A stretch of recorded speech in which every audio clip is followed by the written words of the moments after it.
Bonjour Emmanuel. Bonjour. Alors, comment s'est passée ta lecture ? Eh ben, c'est une traversée, hein. C'est-à-dire que une lecture en solitaire comme ça pendant presque une heure, c'est quelque chose. Voilà, oui, c'est ça. On se lance dans quelque chose.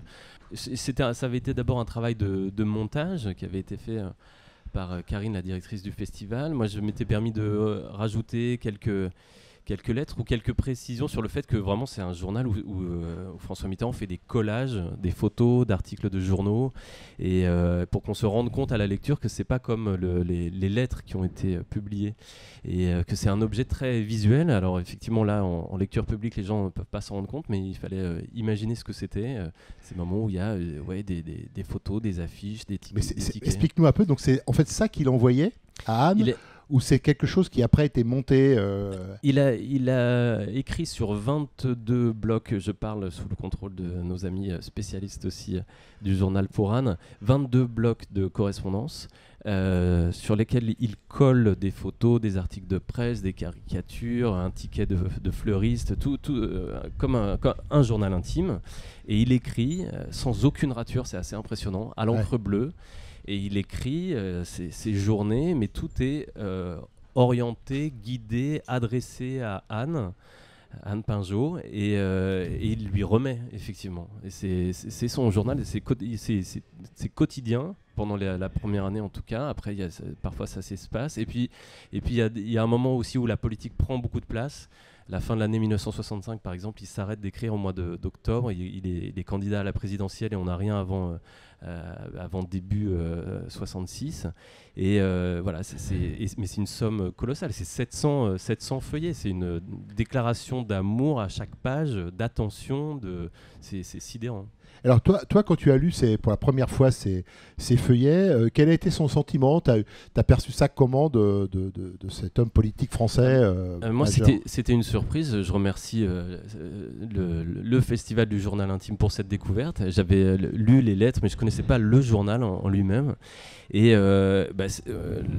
c'est une sidération qui est, mais combien de vies a eu cet homme-là pour à la fois on a l'impression qu'il est sur la route tout le temps, entre Château, Chinon, Nevers, Paris, il sillonne la France, il parle de tous les sujets politiques possibles, vraiment de très locaux, et des réflexions stratégiques sur des ambitions nationales qui se dessinent, et des déclarations d'amour au quotidien. Et donc on se dit, mais comment il a pu faire ça, sachant qu'il avait évidemment sa vie avec Daniel Mitterrand aussi. Donc, ouais, c'est un regard un peu nouveau finalement sur cette période. Cet homme, il y a une espèce de liberté de ton aussi, tu vois, d'immersion.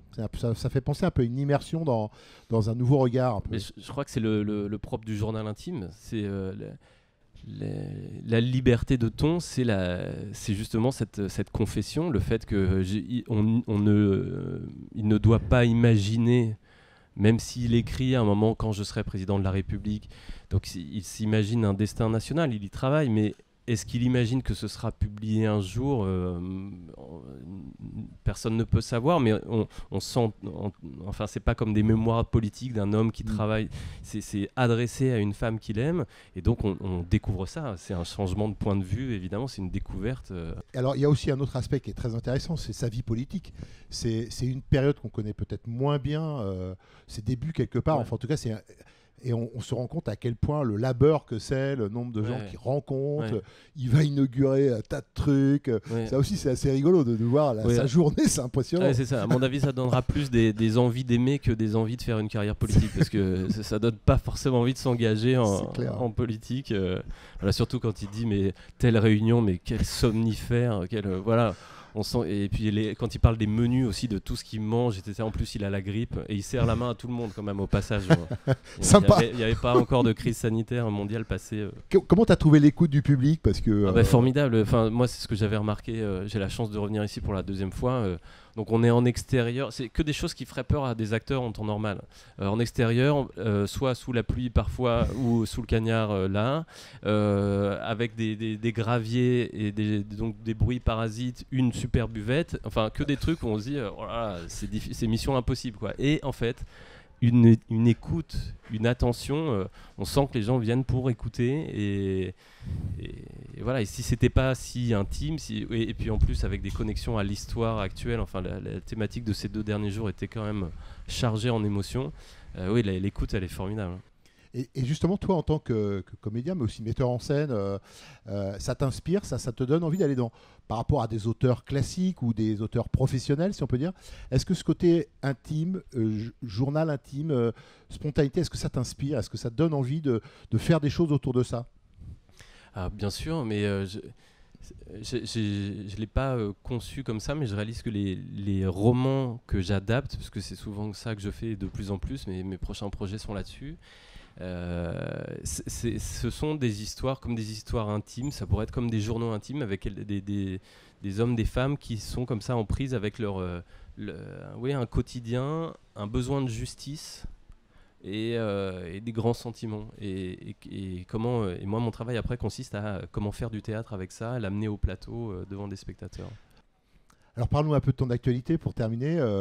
Emmanuel, où on peut te retrouver? Qu'est-ce que tu nous prépares?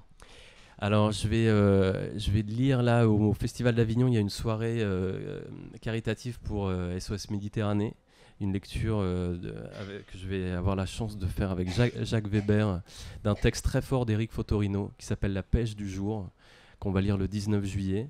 Un texte d'une violence rare, une fable sur un pêcheur qui dit, on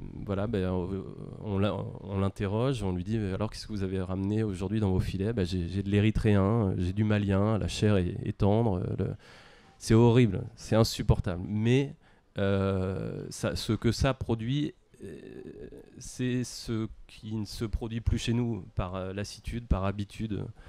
Et sinon moi j'ai des projets comme acteur. Je reprends 2 spectacles la saison prochaine aux Amandiers à Nanterre, mis en scène par Christophe Roque, je suis très content, un Shakespeare, un Richard II et une pièce contemporaine de Sarah Stridsberg.